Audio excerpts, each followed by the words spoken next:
Outputs sound amazing.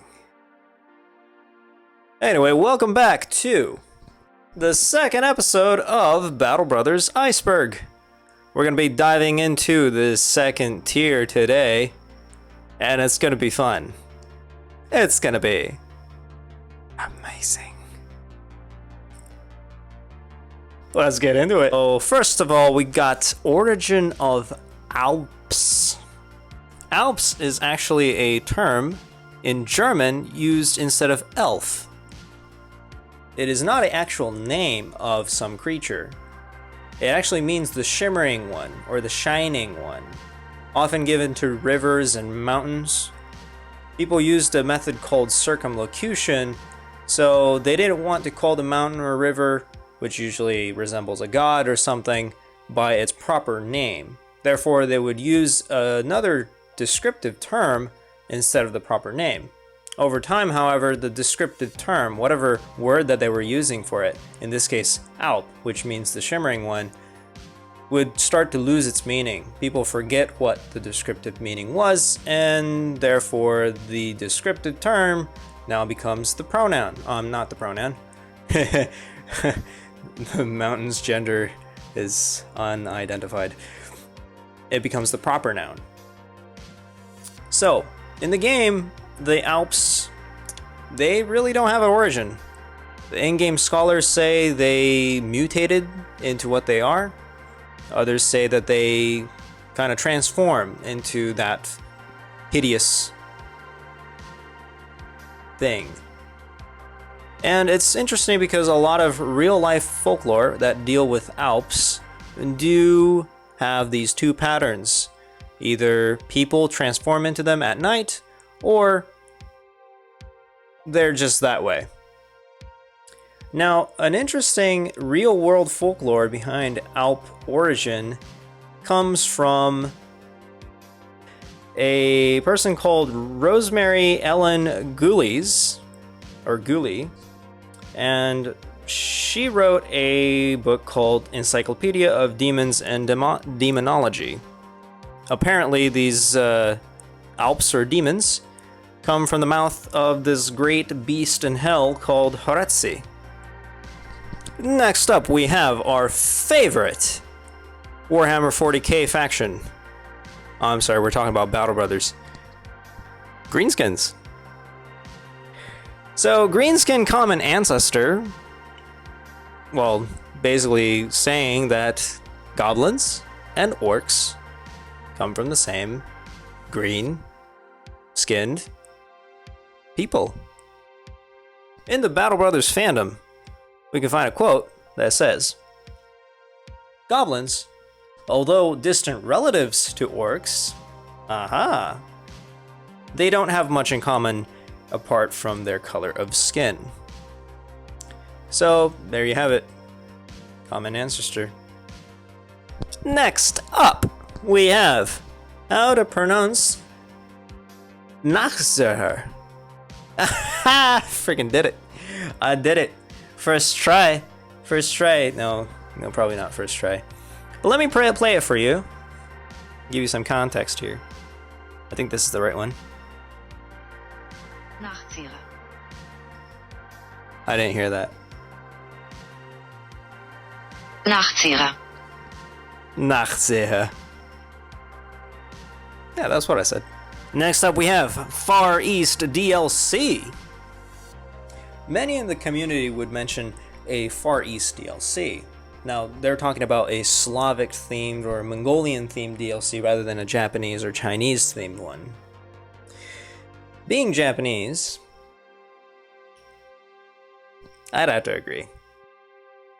The base game already comes with distinct German culture as a backdrop, and it even builds on this as its lore includes a lost empire closely resembling that of the Roman Empire, which is a precursor to the German culture in the medieval period.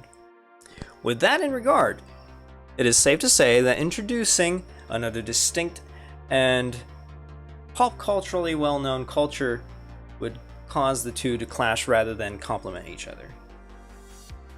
Now, Slavic folklore has a lot to offer, and it's already part of the medieval European background. That being said, creating a whole new game that is based on the Far East, that is in the style of Battle Brothers, will prove to accomplish what many want as a Far East expansion. The devs have made it clear time and time again that they're working on a new game, and they've basically finished working with Battle Brothers. And honestly, I agree with them. They probably should expand their horizons. They've already made a successful game, why not make another one? Personally, I hope that this game is Battle Brothers 2. It's probably not, but I hope so. But anything that Overhype will make at this point is going to have enough support from Battle Brothers to keep it going. I'm looking at you, Overhype. Make a second game.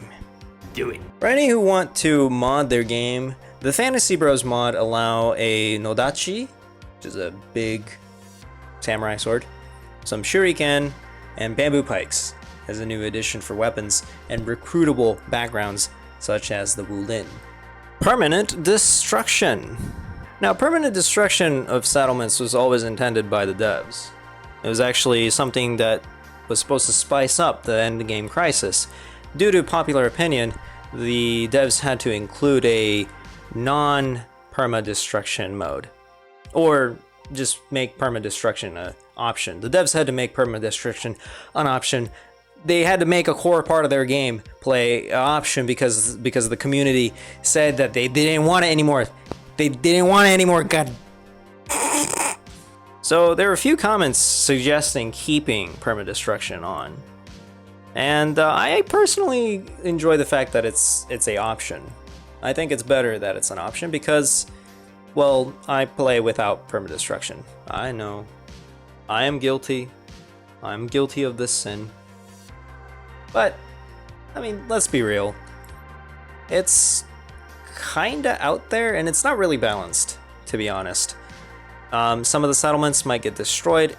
There are mods now that add rebuilding of settlements, which seems better.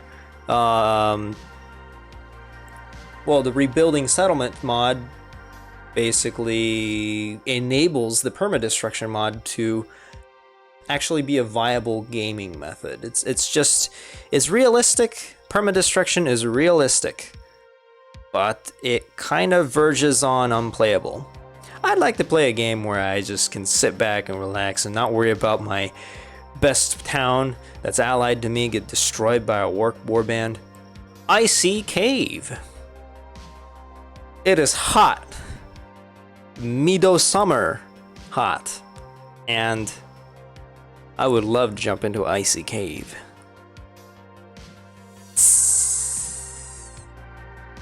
So there are some requirements for the Icy Cave. If you haven't met these requirements, you'll just find it and nothing happens. However, after you meet the requirements, you'll be able to fight a legendary Reaver with a legendary cleaver, and you kill him. Basically gives you the right to go hunt the Ajorok. Once you beat the Ajorok, the armor that you get from the Reaver turns into a actual useful piece of armor. It's the Ajorok armor, Ajorok helmet, and yeah, then you can have fun with the Ajorok set. Reanimated Brothers. Thought you were done with dealing with Billy's bad jokes. Well, Billy's back, and he's got no tongue or brain. He's just there to nibble on your meat. That sounded nasty. So Reanimated Brothers is a thing. Your brothers will come back from the dead. Let me read the description. Raise undead will raise any type of Wettagangers and skeletons and any dead humans. It can be used 2 times a turn. Can't be used if someone is standing on the corpse. It also has unlimited range. So, your enemy necromancer can necromance your dead brother. However, a point to make out is that the brother, if he's struck down, will not be reanimated. He has to be killed. You can confirm that in the battle log. So, here's something funny that might happen. After a necromancer reanimates a marksman, that zombie just kind of sits there and does nothing because zombies can't use bow and arrows. See, they don't really have eyes. They're all rotted out and stuff. And yeah, no hand-eye coordination either. So no bows. But a more technical standard is probably simply because their fatigue is not set to high enough for them to use a bow. I guess I could take a quick shot. We could do that. But they decide not to. Pre-Blazing Desert South. Back in the South in the good old days. That was a terrible southern accent. I apologize for that. Not! So the South, before Blazing Desert's expansion, was commonly where orcs would spawn. See, the deserts used to not be there. It was just more grass. Now, I'm not sure if it's me, but I feel like the map got taller and skinnier. I mean, the total size is the same. Total size. The total size is the same. It's just, it looks a little different from what I remember. But if I'm wrong, correct me. Please correct me. I am often wrong. Cart upgrade event. This is what it sounds like. It's cart being upgraded. You get the event. You're like, yeah, cool.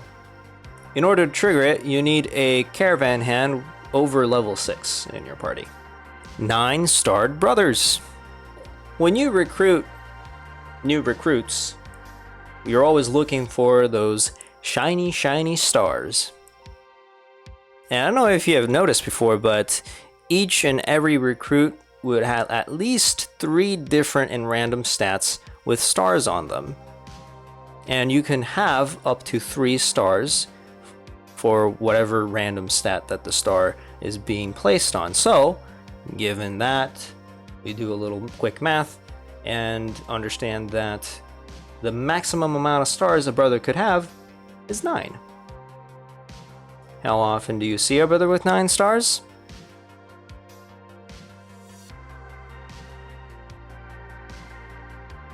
Kingsguard Event. This is an event where you're basically gifted a brother. First of all, he starts as a cripple. You kind of find him in this disheveled state. I think he was captured by northerners or whatever as a slave, but then they left him behind.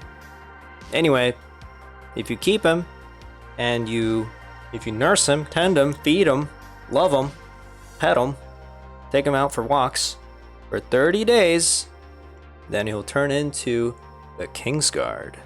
That's right, your cripple will become this OP Giga Chad Uber dude that is going to carry your company to the moon. To the moon! The Crystal Skull. Now, this is an item. It's a legendary item. You can get it from any delivery mission, actually. So all you need to do is take a cargo, carry cargo, deliver cargo event. You have a whopping 5% chance that this event will happen. And then if you clear it, which is basically fighting a bunch of undead, it's a coin flip whether you get the legendary Crystal Skull or not get anything. Thanks, Battle Brothers. By the way, this Crystal Skull is kind of useless. Not gonna lie. I got it once. I don't think I used it. Anyway, what it does is it reduces the resolve of any foe who's next to the brother who is equipping it, but the brother can never be in confident morale. The Axehammer. The Axehammer is this mid-game weapon that if you play the Raiders background, you might start with from the very beginning. In any case, it's this crude northerner weapon that is a mallet, a meat mallet more specifically, and an axe at the same time. So it does 200% damage against armor. It does decent armor piercing. And it also has shield break. So it's kind of like this multitask tool That's great to have in the mid game. If you're going up against a bunch of foot soldiers or footmen from a noble house, this weapon would suit you just fine. I mean, it's not as good as a military pick or a fighting axe, but it's both combined in one. And it's not that heavy, so it's pretty versatile. I'd say it's like B tier weapon. The Pimp. So the Pimp is a background that you can hire after an event. Hey, dog doo-doo, don't get him. So if you have a monk in your party, your monk can basically convert him from his old ways. He's basically having a fight with his prostitute, and you come over and be like, hey man, if you can't control your product, then maybe it's high time to change professions. And he joins your party. And he is total garbage. Don't get him. Absolute bad. Bad.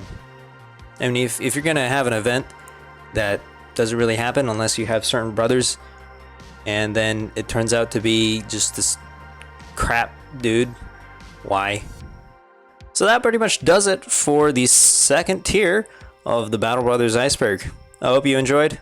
I hope you stuck around long enough to this point. And, go play some Battle Brothers. Feel the brothers.